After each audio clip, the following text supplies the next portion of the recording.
know, got to let it show.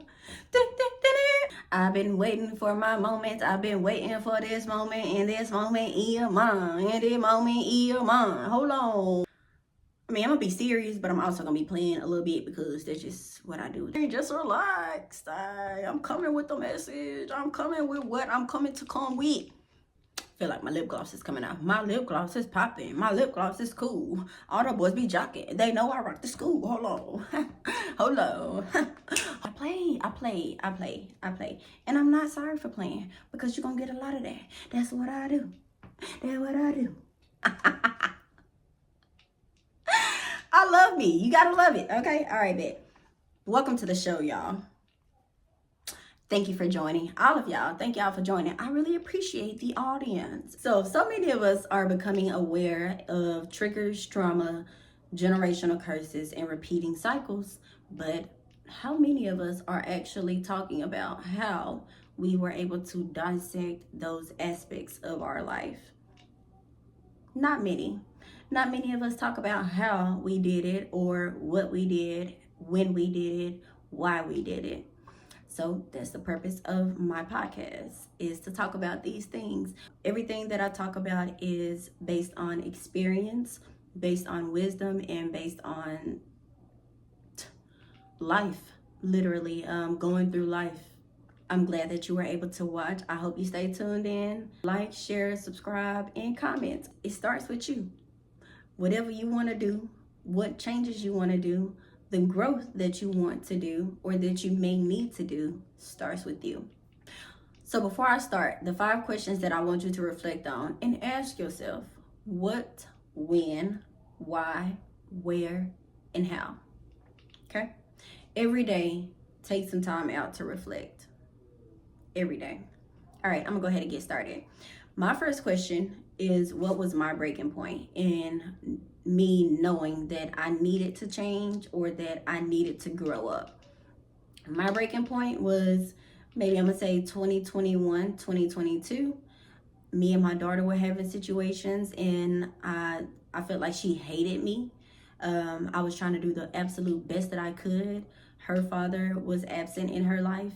I was in a relationship, and not saying that relationship was bad, but he couldn't show up for her in the way that she needed him to show up for her, nor in the way that I needed him to show up for her. She started resenting me in a sense because I also had to put a boundary between the relationship of her and my mom at that time, because I just felt like something was off. Like my mom was usually only there for her, but not there for the other children, or let alone me. You know, when it came to like vulnerability and emotions and thoughts and expressing ourselves, I just didn't feel like my mama had my back on that. And I kept that suppressed for so long. But that was my breaking point. And there was one day that I was in the car. We had an argument where she was telling me, or me and the person that I was in a relationship with, we were going through some things where he could not provide financially. So I was in school, I was working from home, and I was still taking care of home. And I mean, like, providing everything when it comes to cooking, pretty much doing all the cleaning, all the necessities I was taking care of. And that started taking a toll on me, because I feel like if I was doing this all by myself, I could have just did this all by myself. I didn't need to have somebody in the house with me. And at the time, we were arguing a lot in front of the kids.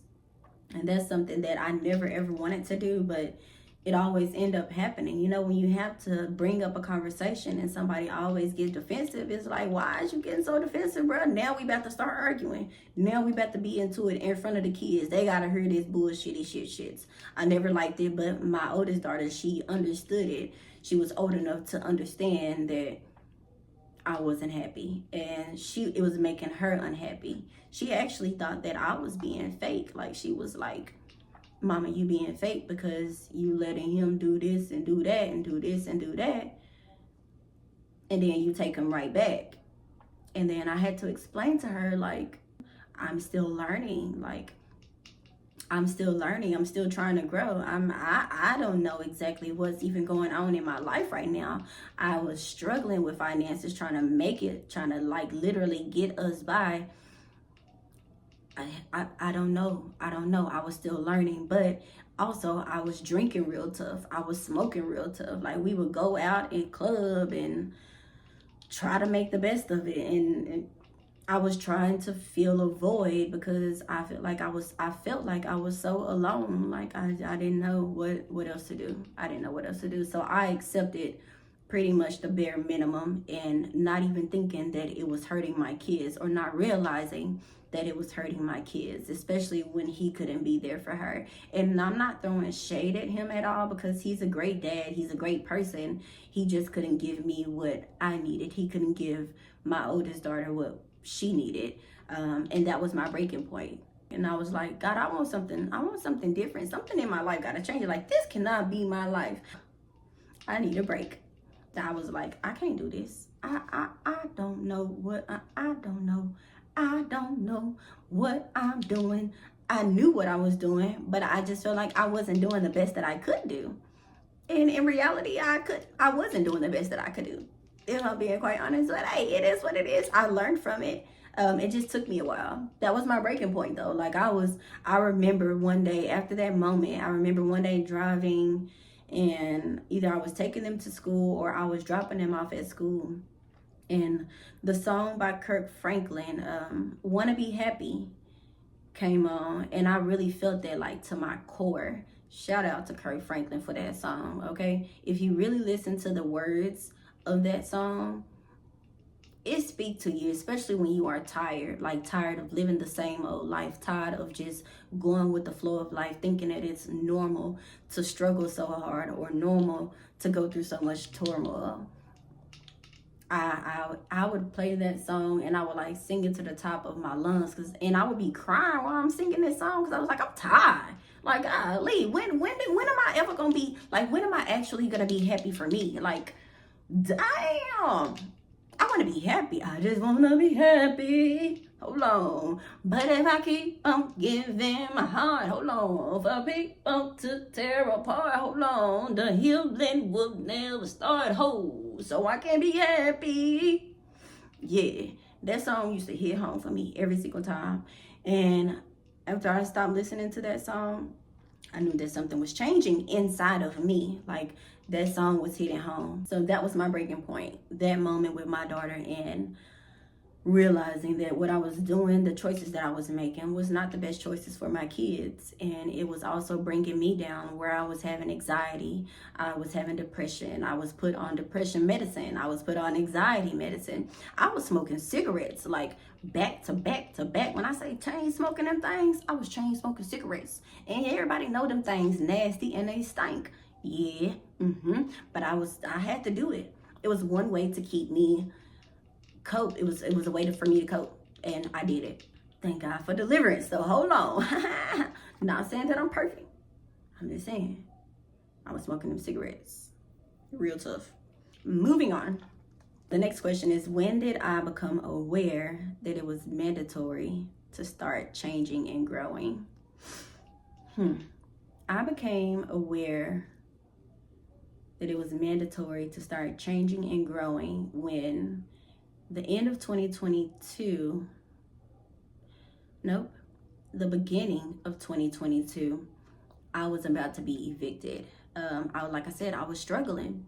And with being in school, I had to stop going to school because it was hard working from home, going to school, having to make sure that somebody picked up my kids from school, had to make sure that somebody made sure that they ate and that they was well taken care of until I got out of school.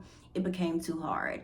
I was still in a relationship, but he was also working, and our schedules just was not working for me to continue going to school. So I had to stop going to school in the middle of the semester, and I was like, something gotta give. Like something just has to give. And I was just like, nope. So I had received some rental assistance to help me pay my rent. They helped me pay the rest of my lease, and I moved out of that apartment. When I moved out of that apartment, actually, Yes, when I moved out of that apartment, I moved into a better apartment, and yeah, I started changing. But and if I'm being quite honest, I kind of changed in a bad way.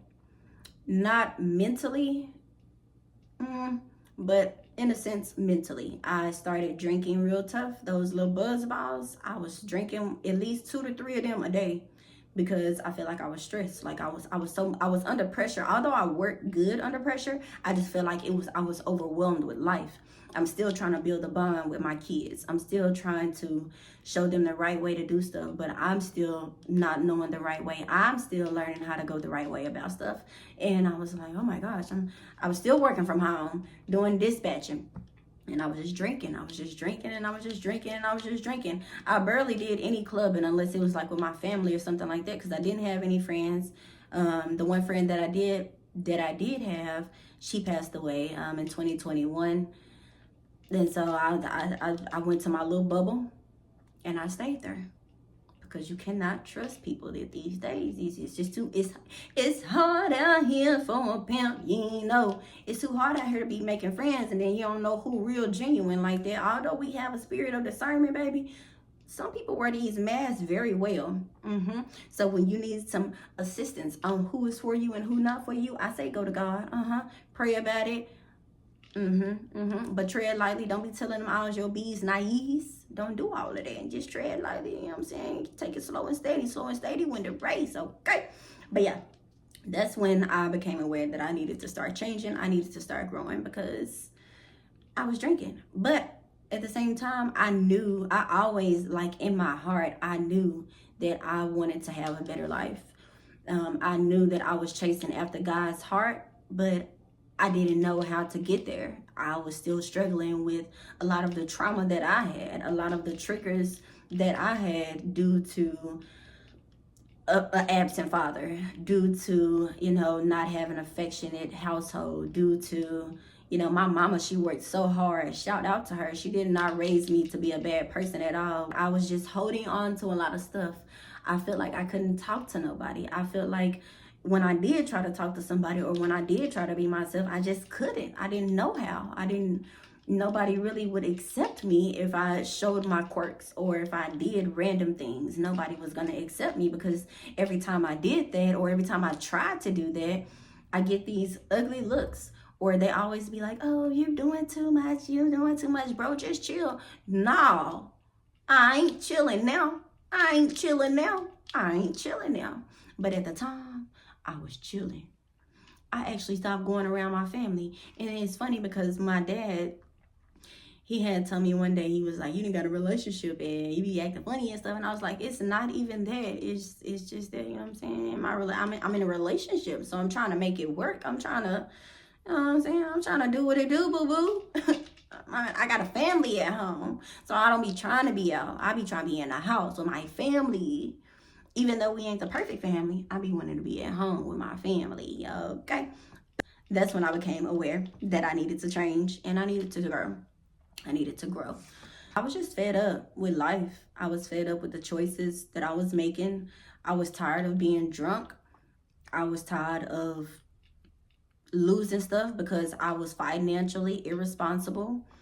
I was physically drained. I was in so much mental turmoil, literally. Like, I was in my head so much about every single thing in my life, especially when it came to my kids. When it came to my kids, baby, one thing I don't play about is my money and my kids. Anything that belongs to me, I don't play about. If it came from me, I ain't playing about it. And I don't play about my mama or my brothers, okay? I don't play. Oh, my daddy, too. I don't play about them at all. I never play about them. I take it very serious. Those are some things that actually get me up. They ruffle my feathers, okay? I don't play about stuff like that. The next question is, why was I choosing to let darkness be my reality? And why was I choosing to settle? That's a loaded question, ain't it? I was choosing to be in darkness and let it be my reality because it made me feel good. I mean, that's as simple as it gets. It made me feel good. It made me feel validated. It made me feel like I was on top of the world, although mentally, in my heart, I was hurting. I was crying. I was screaming deep down, but I couldn't let that show. It was too much. It was showing my vulnerability. It was, to me at that moment, it was showing that I was weak. If I would show that, I was going through something, or I was feeling a certain type of way about a person or a thing or money, it made me feel like I was being weak. And I was like, yep, I'm just gonna drink my problems away. Did it happen? No, because problems don't go away, especially if you're using coping mechanisms just to try to make it go away. Drinking never works. Smoking never works. If I'm being quite honest, it makes it a bit worse, especially when you be smoking and you get paranoid, baby, when you gotta look over your shoulder and stuff. I don't want to be looking over my shoulder. Yeah, I don't want to be looking over my shoulder. I will never look over my shoulder ever again, because I trust God so much in this life. Okay. All right. But I did choose to settle. I chose to settle because, like I said, it made me feel good. It made me feel like whatever was coming my way, I just had to live with it. Like that was just my life. But I knew in my heart that wasn't my life. In my outer appearance, though, that was my life. That I had to live in that life. I had to go through those things. I feel like life was really hard for me, honestly. I feel like life was really hard for me. I feel like I was bullied a little bit, and not just like by friends that I had, or, people that I had in my space. I was bullied a little bit by family. They say they ain't lying when they say family will talk about you worse than a friend will. Baby, family will hurt you worse than a friend will. You understand? They feel like they know all your B's and I's, and then they go gossiping with your business around to each other and telling the other side of the family and that side of the family, and now everybody know your B's and I's. They start giving each other them looks and stuff, like you don't see them looks, but you don't say nothing because, of course, you want to keep the peace. But you didn't peep that they looked at each other like, or then kikied over there and over there, kiki. Yeah, we be paying attention to all of that. Shout out to those who just don't speak about it. But it's time to go on ahead and speak up, go on ahead and stop trying to keep the peace. I used to say that I didn't like to be confrontational. And I still don't like to be confrontational. I'm confrontational only when I need to speak up. When I need to speak up, I'm speaking up. I'm no longer going to hold my tongue, honey. Nope. Not doing it. It never keeps my peace. I'm keeping your peace, but it never kept my peace. So, yep. No longer doing that. Moving on. The next question. Where did I see my life going if I kept doing the things to keep me in turmoil? I would have been dead. I ain't gonna even lie. I'm not gonna even lie. I would have been dead or in jail if I kept living the life that I was living. And I felt like, in a sense, I was living a lie. I was not being myself.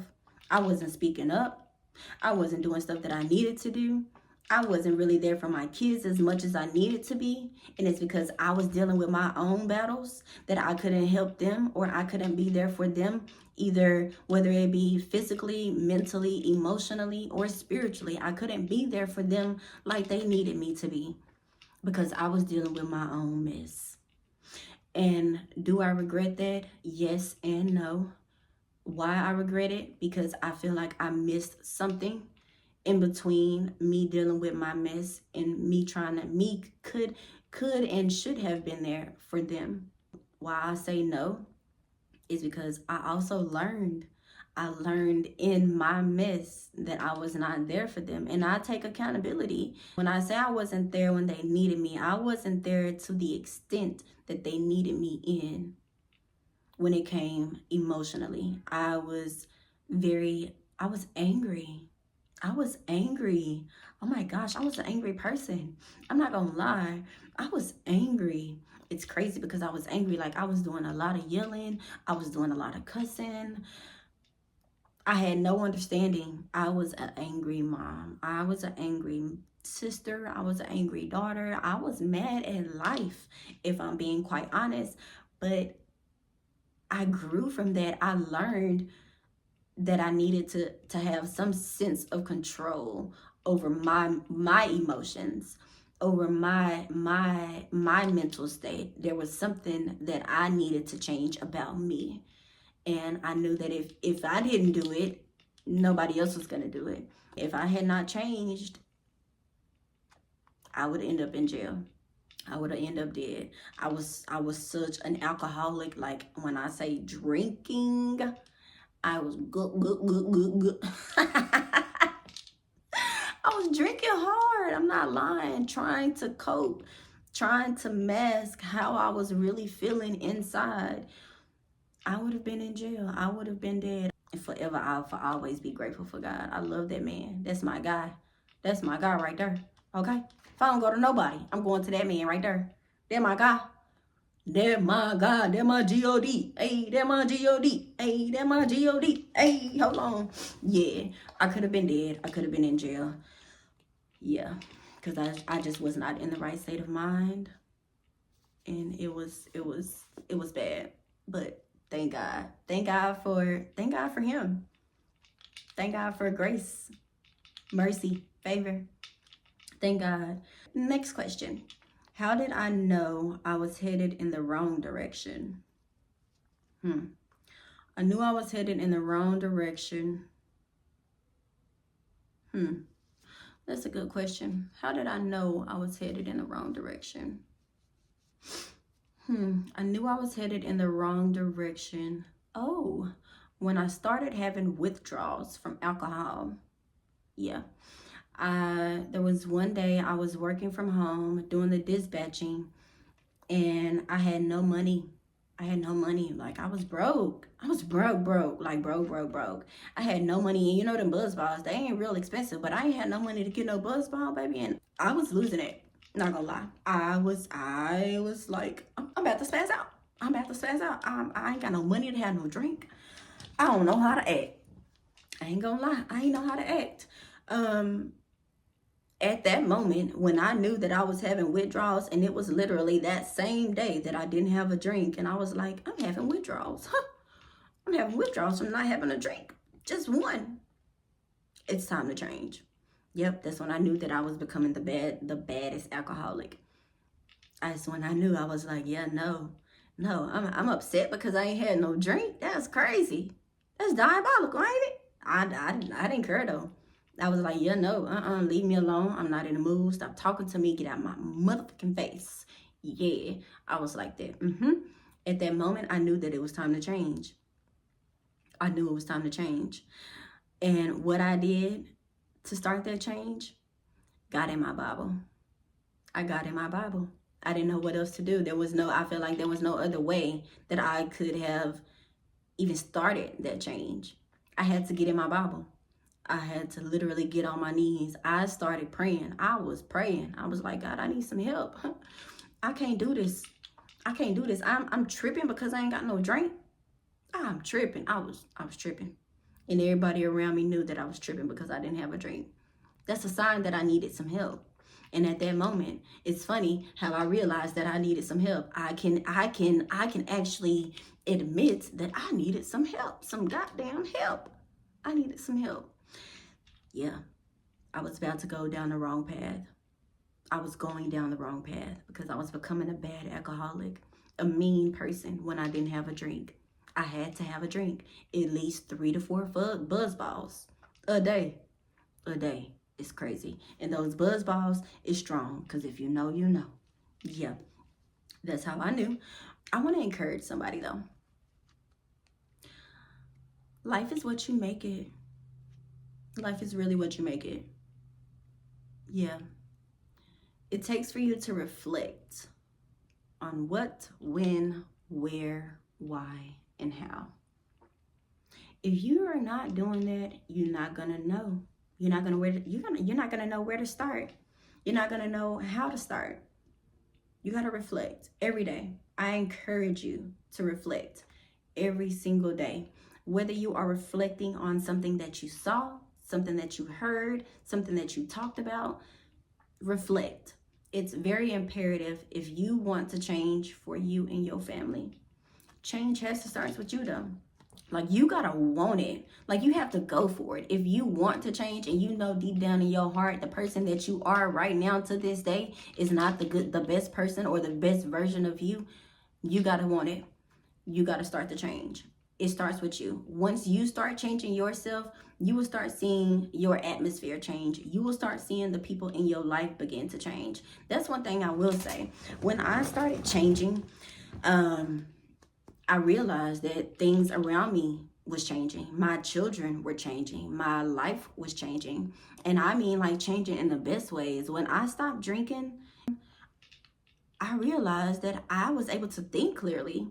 I realized that I was able to get in tune with my emotions. I realized that I was able to control some of the thoughts that I was having when it came to, like, suicidal thoughts. I wanted to off myself, okay? I wanted to off myself because I was tired of living this life. I was like, I'm tired of this. I'm tired. You got to want it for yourself, though, and it start with you. You going to have to make a change. You going to have to grow up. You're going to have to stop making excuses for the stuff that you went through in your past. I know that it hurts. I know that it was tough. But you're going to have to start changing. It got to start with you. And if you want to see the change of your environment, change of your outcome, change in your kids and your parents and your siblings and your relatives, it got to start with you. Because once you start changing you, they will see that you're changing and be like, oh, they're changing. I can do this too. If they came from that dark place and I'm in a dark place right now, I can change too. But it starts with you. Somebody got to be the one to start it. Who is it going to be? You. It's going to start with you. But you got to want to change. You got to want better for your life. You got to want better for your kids. You got to want to start repeating those same cycles that your grandparents and your mama and your daddy and them did. You got to want to not be like, not acceptable. I don't want to do that. I don't want that to be my life. I don't want that to be my kids' life. You have to make that conscious decision that you want to change, that you want better for your life, that you don't want to have to repeat the same cycles. You have to want it for yourself. That's all I got. Straight up. One of the verses that stick with me the most, one of the scriptures that I recommend, and when I say recommend, I mean, like, read it, say it, meditate on it. Let God speak to you in this scripture. My favorite scripture, Proverbs 3, verses 5 through 6. Trust in the Lord with all your heart. Lean not to your own understanding, but in all your ways acknowledge him, and he will direct your path. Okay? Don't lean to what you understand. Okay? Our ways are not God's ways. His thoughts are not our thoughts. Our thoughts are not his thoughts. Stop limiting what he can do. Don't put him in a box. He is unlimited. He's the all-powerful, all-knowing, almighty. You got to start. It starts with you. The change starts with you.